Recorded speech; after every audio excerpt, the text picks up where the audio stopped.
province are Aboriginals, First Nations descent. He said 50%. more than 50%. I clicked it on and clicked it off. The province of First Nations people is less than 5%. So when you have those kind of numbers across many communities in the north, and you see the Ministry of Children and Family Development losing ground, then you can First Nations people, though, you know, they're going to need to step up to the plate and try a little harder to, you know, be leaders within their own communities and, you know, put some of that emotional baggage off to the side and, you know, and try and bring in new vision and new opportunities and you know, it's like anybody out there. We all have to do our fair share, right? Focus on forestry and on children. But let's talk about now the revenue-generating ministries. If we want to talk about providing for the future that the definition of prudence has in it, then let's talk about revenue-generating ministries. Ministries such as agriculture, tourism, energy and mines, forest lands and natural resource operations. All of these budgets have decreased or flatlined, and again with the inflation, they're losing ground. But as the member from Kootenay East put it recently, these are the revenue-generating ministries, and they don't have the resources to get the work done, to get permits out the door. The Mining Association of BC, former President Pierre Gratton said, you know, in these ministries, the cuts have gone too far. They're hurting the ability of the province to generate revenues.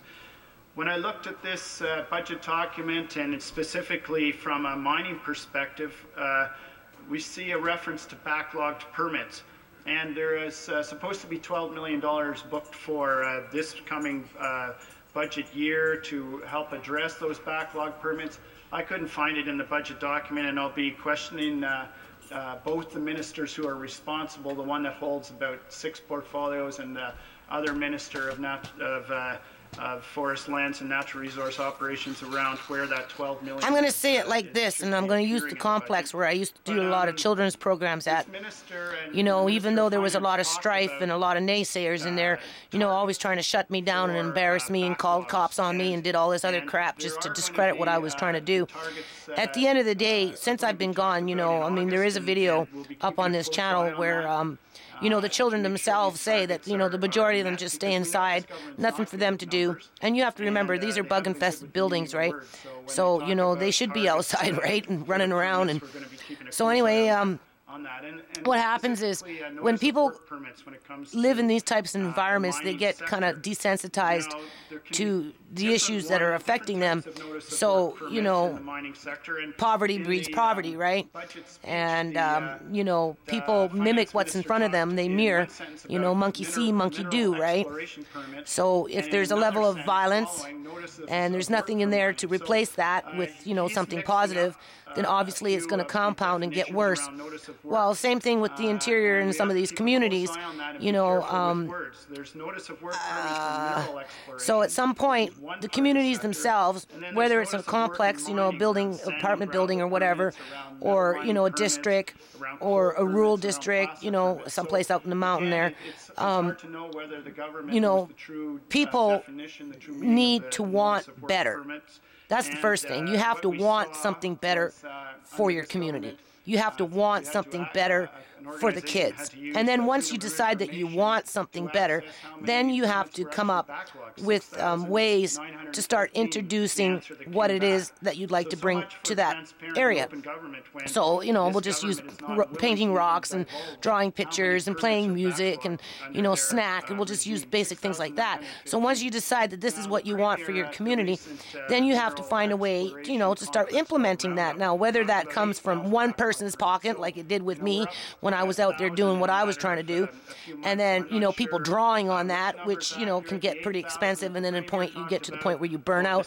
Or, you know, ideally everybody puts their fair share into the pot, and then, you know, you spend it wisely to spread it out so that the kids get what they need. You know, we don't think like that, though. You know, oftentimes people just settle for what their environment is, and when it starts to get worse, they, instead of taking responsibility for their hand in it getting worse, they'll blame, well, so-and-so, or, it's because of this or because of that, when in fact, if they just draw on themselves and, put out a little bit of resources towards, a group initiative, a lot of the community problems that we have could be solved much more quickly without depending on government to come in there and, give us a one-time grant, say, for example, that, people don't really, their budget is the same this year as it was are last appreciative year. So of, because they, it falls under that entitlement mentality.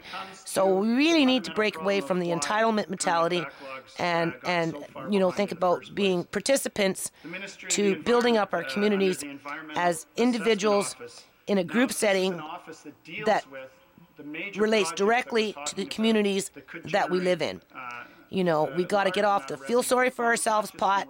We got to break away from the pity parties. We got to remove ourselves from finger pointing. We definitely need to erase the poverty of the mind and the entitlement mentality. And we need to all pull ourselves up by our bootstraps and contribute equally and fairly among ourselves to move forward, as individuals, as collective communities, and as, a sound province that can reverse itself away from that failing society concept that we're kind of like on currently. So that's something to think about, I've been doing this for a long time, and, people are, more than willing to put their hand out and take it, but very few are willing to put their hand out and contribute. So, that's a big hurdle that we need to cross and, find a way to fix that gap, right? Because if we don't, our children, especially the more vulnerable ones, are not going to thrive. And it doesn't take much to have them thrive. It just takes effort, a little bit of effort, and obviously a little bit of financing, a little bit of resources, a little coordinating, and that type of thing. But it has to start with the will first. You have to want it first, right? So if people don't want better for their communities and then start taking control of that themselves, regardless of where those communities are, then they're going to be stuck in a rut. And that's outside of me, because, my nonprofit is stuck in a rut, but that's not from lack of effort. So there's a big difference. That's because that's one person trying to do for 4.1 million people. Now, 4.1 million stepped up for the one person. You can only imagine what that would do on the map. Because of this lack of emphasis, we see that a document produced by the Fraser Institute, just released last week, that BC ranked 31st out of 93 jurisdictions when it came to mineral exploration and development. So they surveyed 93 jurisdictions around the world. BC came out 31st. And one of the major reasons that BC was ranked so low, and in fact the worst in Canada, was uncertainty concerning disputed land claims. In other words, the question of Aboriginal title, the exact question that I just discussed around First Nations consultation. And when the survey was put out and asked the respondents came back, and when it came to considering disputed land claims as mild or strong deterrents for investment, BC finished just ahead of Papua New Guinea and Indonesia, and behind places like Colombia, Peru, and Chile in the 93 jurisdictions. So, and talk just a little briefly about poverty here too. Here in this case, I might sound a little bit like a liberal. I'm not, though. BC liberal, not federal. Now, this is outside of individuals with their welfare check. Okay, those people are definitely in poverty. When you're getting $600 a month as an individual to live all month long, that is in a realm all itself. But when you're getting into families on social services with the tax baby bonus and that type of thing, and GST returns, and their level of poverty, depending on their cost of rent, is comparable to I don't know how to say it. It goes back to that entitlement mentality.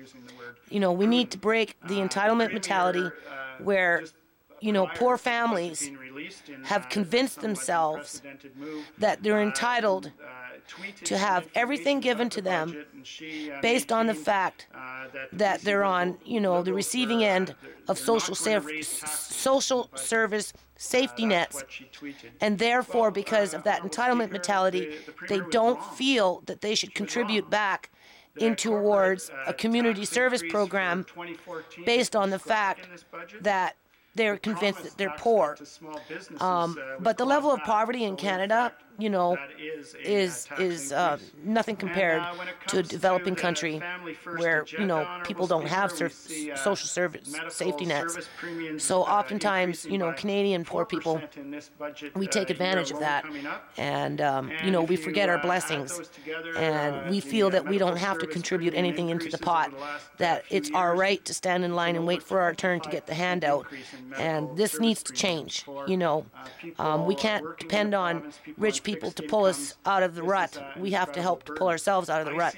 So, if you're living in an environment where there's a high level of poverty, high level of violence, high level of mental illness, high level of drug addiction, high level of illiteracy, high level of nothing for the kids to do, then those people that live in those environments, they need to pull themselves up by their bootstraps and find a way to start turning that around for themselves, because if they don't, the rut that they're in right now will continue to get deeper based on the concept of poverty of the mind and how it breeds the entitlement mentality. And if you convince yourself that you're poor, chances are you will always remain poor.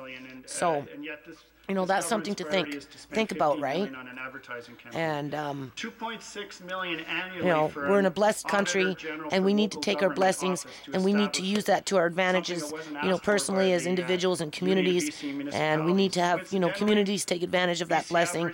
And then once we can learn to take care of ourselves a little bit as as groups and collectives within the province, then we can branch out to other countries where the need is much greater, much greater than we could ever imagine. These are the opportunity costs of these decisions by this government.